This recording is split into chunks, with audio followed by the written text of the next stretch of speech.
guys are the true heroes. They stood and put their lives on the line for these lowlives, for Trump. They lied under oath. They lied under oath. Right. Who lied under oath? What are you telling me? Those two traitors behind you. Excuse me? Those two traitors behind you. They lied under oath? That's right. What are you saying?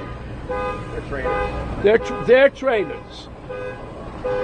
You gotta, I don't know, I don't even know how to deal with you, my friend. I don't even know how to deal with you. They stood there, they didn't have to. And there were other ones in there who probably were in with them a little bit too, and they found a way to get around. Not these guys. They stood there and fought for us, for you. For you. Well, they weren't fighting for me. No, they fought for you, buddy. You're able to stand right here now.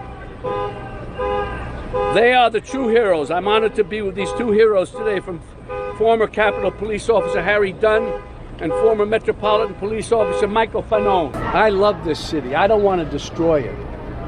Donald Trump wants to destroy not only the city, but the country, and eventually he could destroy the world.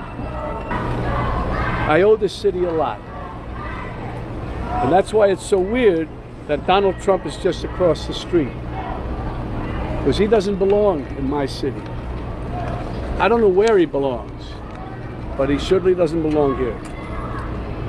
We New Yorkers used to tolerate him when he was just another grubby real estate hustler masquerading as a big shot, a two-bit playboy lying his way into the tabloids, pretending to be a spokesperson for himself. He was calling it as himself for himself, to fool the press into inflating his net worth. A clown. But this city is pretty accommodating. We make room for clowns. Trump bought their votes with outrageous lies and empty promises. He got the most religious evangelicals to applaud a sinner who bragged about sexual assault, and who, just a couple of blocks from here, a jury found him liable for sexual abuse.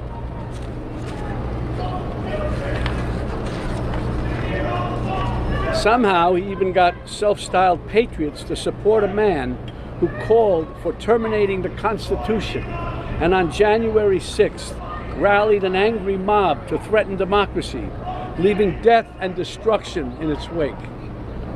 That's why I needed to be involved and wanted to be involved in the new Biden-Harris ad, because it shows the violence of Trump and reminds us that he'll use violence against anyone who stands in the way of his megalomania and greed. But it's a coward's violence. You think Trump ever threw a punch himself or took one? This guy who ran and hid in the White House bunker when there were protesters outside? No way. He doesn't get blood on his hands. No, he doesn't. He directs the mob to do his dirty work for him by making a suggestion, an inference. And his gang grovels and follows his obvious order.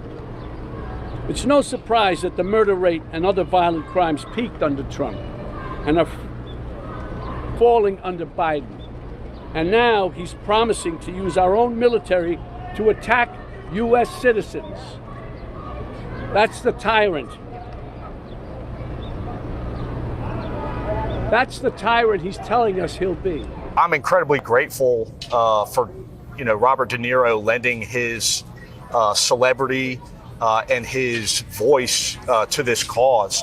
That being said, I think that it's disheartening to know that that's what it takes 3.5 years after an insurrection at the Capitol in which hundreds of police officers were brutalized and our democracy was threatened, to get the media's attention. And listen, I'm not painting everyone in with a broad brush here. Some networks have done an excellent job, but there's still networks out there that are mischaracterizing the facts of that day. And elected officials. Mischaracterizing, the events that led up to the insurrection at the Capitol.